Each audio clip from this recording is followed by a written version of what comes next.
Problem number 6. काल आपण जो 6वा प्रॉब्लेम आधीच्या व्हिडिओमध्ये पाहिला त्याची ट्रायल बॅलन्स पोस्टिंग कंप्लीट केली होती. आता ॲडजस्टमेंट या भागाकडे वळूया. Adjustment number 1. Stock on 31st March 2019 is valued at cost price ₹12,000 and market price ₹17,000. Closing स्टॉकचा इफेक्ट.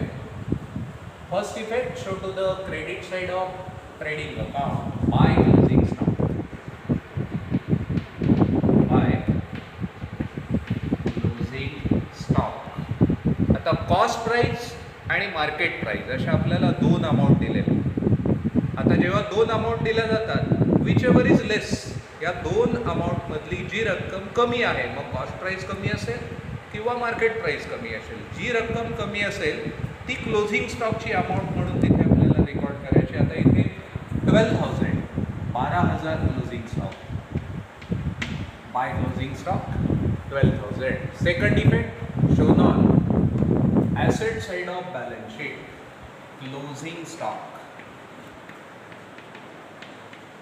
क्लोजिंग स्टॉक इथे सुद्धा अमाऊंट रेकॉर्ड करताना आपल्याला 12,000च रेकॉर्ड करायचे. नाहीतर एखादा विद्यार्थी इकडे 12,000 रेकॉर्ड करायचा आणि इकडे 17,000 रेकॉर्ड करायचा. दोन अमाऊंट दिल्या तरी त्या दोघांपैकी जी अमाऊंट कमी असेल क्लोजिंग स्टॉक म्हणून दाखवलेली तीच अमाऊंट रेकॉर्ड करायची, अन्यथा प्रॉब्लेम टॅली होणार नाही.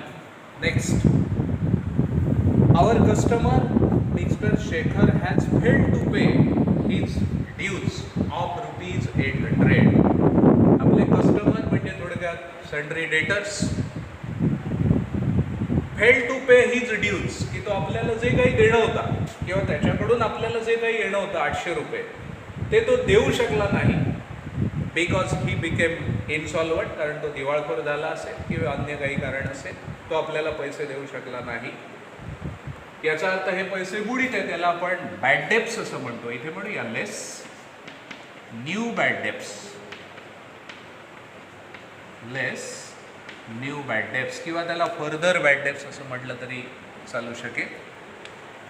अमाऊंट 800 ₹800. इथे ती 17,700. आता हे जे न्यू बॅड डेप्स आहेत हे आपल्याला प्रॉफिट अँड लॉस अकाउंट हे डेबिटला इथे टू ओल्ड बॅड डेप्स म्हटले 200. याच्यामध्ये add new bad debts. Add new bad debts 800. Total bad debts 1,000. आता ट्रायल बॅलन्स मध्ये क्रेडिट साईडला आपल्याकडे क्रेडिट बॅलन्स दिला आहे reserve for doubtful debts RDD. ते इथे आपल्याला डेबिट साईडला लेस करायचं आहे. लेस RDD. हे ओल्ड RDD आहेत थोडक्यात. 500. 500 रुपये रिझर्व ठेवले होते. टोटल बॅड डेप्स 1,000 आहेत. ते वजा केल्यावर bad debts, net bad debts आपल्याला दिसत आहेत 500 रुपये. Next. 1/8 of patents are to be written off. आता पेटंट राईट ऑफ करायचे, रिटर्न ऑफ करायचे. पेटंट बघूया बॅलन्स शीट ॲसेट साईडला आहे. तिथे म्हणूया लेस राईट ऑफ 1/8. तर 2,000 पेटंटची कॉस्ट आहे. 1/8 म्हणजे 8 × 8 8 × 2 = 16 8 × 5 = 40 0. 250 रुपये पेटंट आपल्याला राईट ऑफ करायचे म्हणजे लेस करायचे. इथे अमाऊंट येईल 1,750. पेटंट राईट ऑफ झाले. हा लॉस आहे आपला. इफेक्ट द्यायचा आहे profit and loss account debit side. Patents write off किंवा written off ₹200 250. Profit and loss account, debit side to patent return off किंवा राईट ऑफ 250. म्हणजे जसं आपण फिक्स ॲसेटवर डिप्रिसिएशन चार्ज करतो त्याच पद्धतीने इथे आपण पेटंटवर राईट ऑफ केलेली अमाऊंट ॲसेट बाजूला राईट ऑफ केले म्हणजे वजा केले. सेकंड इफेक्ट डेप्रिसिएशन प्रमाणेच profit and loss account debit साईडला दिला आहे patent write off. Next, a part of furniture ₹5,000 is purchased on 1st of October 2018. सहाव्या ॲडजस्टमेंटमध्ये आपल्याला डेप्रिसिएशन चार्ज करायला सांगितलं फर्निचरवर 5% आणि चौथ्या ॲडजस्टमेंटमध्ये म्हटलं आहे a part of furniture of ₹5,000 is purchased on 1st October 2018. आता इथे ॲसेट बाजूला बघूया. फर्निचर आहे आपल्याकडे 13,000. आता या 13,000 मधलं 5,000चं फर्निचर 1 ऑक्टोबर 2018ला खरेदी केलं आहे.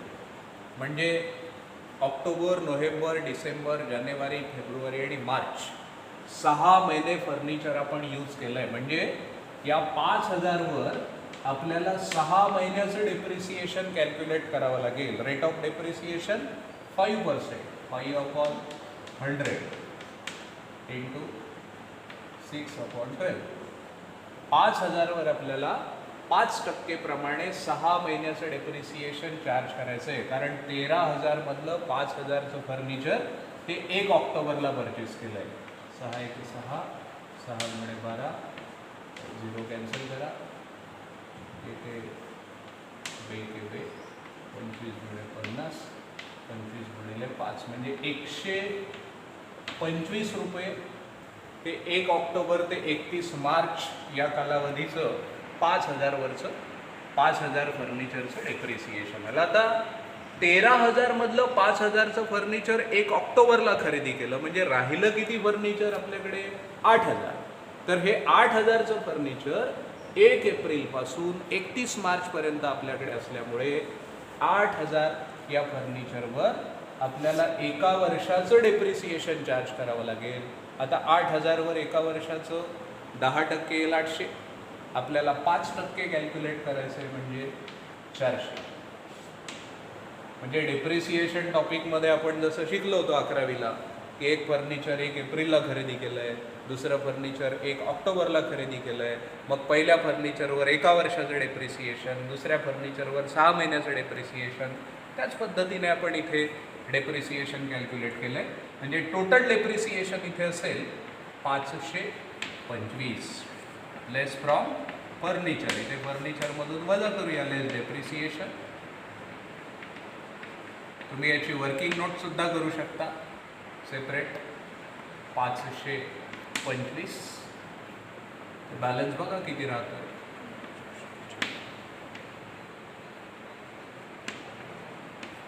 12,475. Second effect profit and loss account debit side to depreciation on furniture. To depreciation on furniture 525. फर्निचरवर आपण 525 रुपये डेप्रिसिएशन चार्ज केलं. Then depreciate land and building at 10%. Asset साइडला land and building आपल्याकडे 22,000 लेस डेप्रिसिएशन. सेम ॲडजस्टमेंट आहे. लेस depreciation. आता इथे आपल्याला 10% डेप्रिसिएशन कॅल्क्युलेट करायचं आहे. 22,000च्या 10% येतील 2,200. म्हणजे आउटरला बॅलन्स येईल 19,800. Depreciation transfer to profit and loss account. To depreciation on building 2,200. 2,200 total येईल 2,725. 2,275 total depreciation. Then outstanding expenses, wages rupees 300 and electricity charges rupees 200. Outstanding expenses means unpaid expenses, expenses due but not paid. First effect, show to the debit side of trading account or profit and loss account. आता wages trading account ला added to the particular expenses. wages मध्ये add करूया आपण, add outstanding, added to the particular expenses. इथे add केलेत आपण wages outstanding rupees 300, total 1250. हा झाला पहिला इफेक्ट, outstanding wages. Second effect, shown on liability side of balance sheet. Outstanding wages rupees 300. आता जसं आपण वेजेस आउटस्टँडिंग होते वेजेस मध्ये ऍड केले, सेम इथे आपल्याला electricity charges outstanding rupees 200, electricity charges सुद्धा आउटस्टँडिंग आहे. प्रॉफिट अँड लॉस अकाउंटच्या डेबिटला ॲड करू, add outstanding, add outstanding rupees 200, total electricity charges 1650, 1650. आता याचा सेकंड इफेक्ट, वेजेस प्रमाणे balance sheet liability side outstanding electricity charges, outstanding electricity charges rupees 200, total of outstanding expenses 500. Then last adjustment, allow interest on capital 3%. The interest on capital show to the debit side of profit and loss account. हा आपला बिझनेसचा पार्टनरशिपचा expenses आहे. To interest on capital, to interest on capital. Archana आणि Prerana. अर्चनाच capital 40,000, 40,000 रुपये अर्चनाचं capital आहे. आता 40,000 वर आपल्याला 3% कॅल्क्युलेट करायचे. एक शून्य कट केला 10% आले 4,000, 2 शून्य कट केले 1% आला आपल्याकडे 400 रुपये, म्हणजे 3% 1,200. त्याचप्रमाणे प्रेरणाचं कॅपिटल आहे 20,000, 20,000. तर 20,000 वर 10% येतील, एक शून्य कट केल्यावर 2,000, 1% येईल, 2 शून्य कट केल्यावर 200. आता 1% म्हणजे 200, म्हणजे 3% म्हणजे 200 गुणिले 3, 600. हे total interest 1,800. Profit and loss account debit side to interest on Archana's capital and Prerna's capital.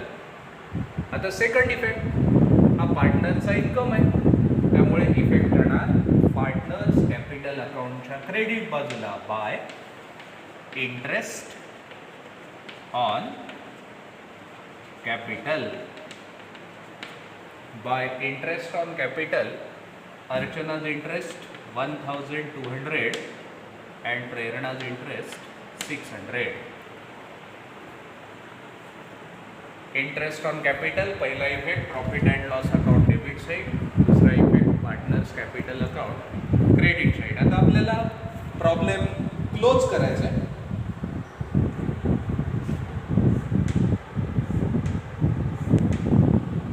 Trading account indicate gross profit और ग्रॉस लॉस. इथे आपल्याला ग्रॉस प्रॉफिट किंवा ग्रॉस लॉस मिळेल. बघूया इथे credit side total is more than debit side. 0 0 8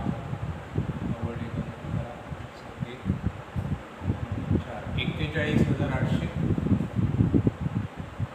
हे पण 41,800. बघूया ग्रॉस प्रॉफिट किती येतो. 0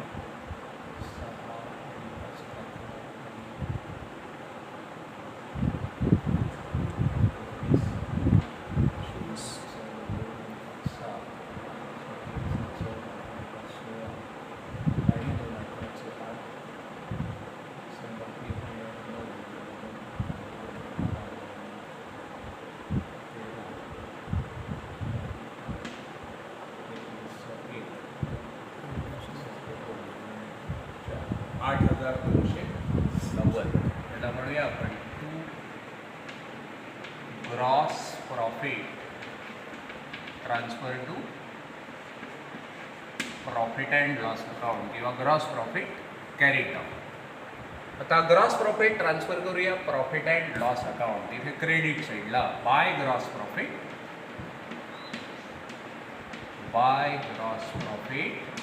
ब्रॉट डाऊन रुपीज 8,290. 8,290. इथे सुद्धा नेट प्रॉफिटच आहे कारण credit side total is more than debit side total. क्रेडिटचे टोटल जास्त आहे. इथे बेरीज करूया 0 9 1 10 से 0 5 1 2 1 3 1 3 6 8 8,600. डेबिटला पण इथे टोटल येईल 8,600. आता क्रेडिट टोटलमधून डेबिट टोटल लेस केल्यावर वजा केल्यावर आपल्याला net profit transfer to capital account in bracket net profit. इथे net profit transfer to capital account असं लिहिलं तरी चालणार आहे. हा प्रॉफिट आपल्याला अर्चना आणि प्रेरणा यांच्या कॅपिटल अकाउंटला ट्रान्सफर करायचं आहे. नेट प्रॉफिट येतोय 825. 825. आता इथे रेशो दिला आहे 2:1. 825 भागिले 3 करूया. 3 1 3 3 2 6 2 राहिले.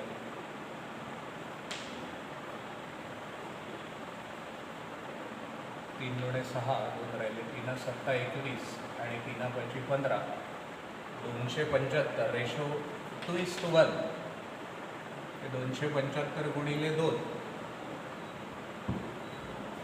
इथे 3 53 से 10 से 0 असं आहे. 14 आणि 15 से 5 असं आहे. 2 4 आणि 1 5 550 आणि एक शेअर आहे 275. Total net profit 825. Second effect, show to the credit side of partners capital account or added to partners capital by profit and loss account. By profit and loss account in bracket net profit. Net profit 550 and 275. Archana's net profit 550. Prerna's net profit 275. Close करूया आपण इथे. Capital account close करायचे. आता capital अकाउंटमध्ये Archana credit side total किती येते बघूया. 0 5 2 आणि 5 7 1 4 41,750. इथे घेऊया 41,750. 41,750 मधून 1200 वजा करूया इथे आपण म्हणजे येतील 40,550. 40,550. सेम प्रेरणा क्रेडिट साईड टोटल बघूया किती येते. 20,875. इकडे पण 20,875. तर इथे 20,875 मधून 900 गेले म्हणजे येतील 19,975. वरती घेऊया इथे 19,975. To balance carried down. आता कॅपिटल बॅलन्स आहे. बॅलन्स शीट लायबिलिटी साईडला रेकॉर्ड करायचं आहे. Capital accounts, Archana and Prerana. Archana 40,550 आहे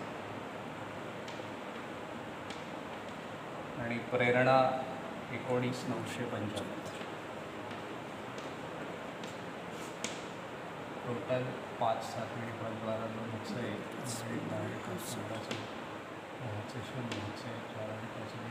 60,525. आता इथे लास्ट आपल्याला बॅलन्स शीट टॅली करायची आहे. बॅलन्स शीट टोटल करायची. Balance sheet liability side total is equal to asset side total इक्वल असले पाहिजे. 87,525. इथे सुद्धा 87,525. या पद्धतीने सर्वांचा प्रॉब्लेम टॅली झाला पाहिजे. सर्वांनी अशाच प्रकारचे विविध प्रॉब्लेम आपल्या टेक्स्टबुकमध्ये दिलेले आहेत. त्याचं मॅक्झिमम प्रॅक्टिस करा, कारण जेवढा सराव जास्त तेवढा आपल्याला हा टॉपिक अधिक चांगला कळणार आहे. आणि या टॉपिकवर आधारित जवळजवळ 3 ते 4 टॉपिक पुढे आपल्याला आहेत ते अधिक सोपे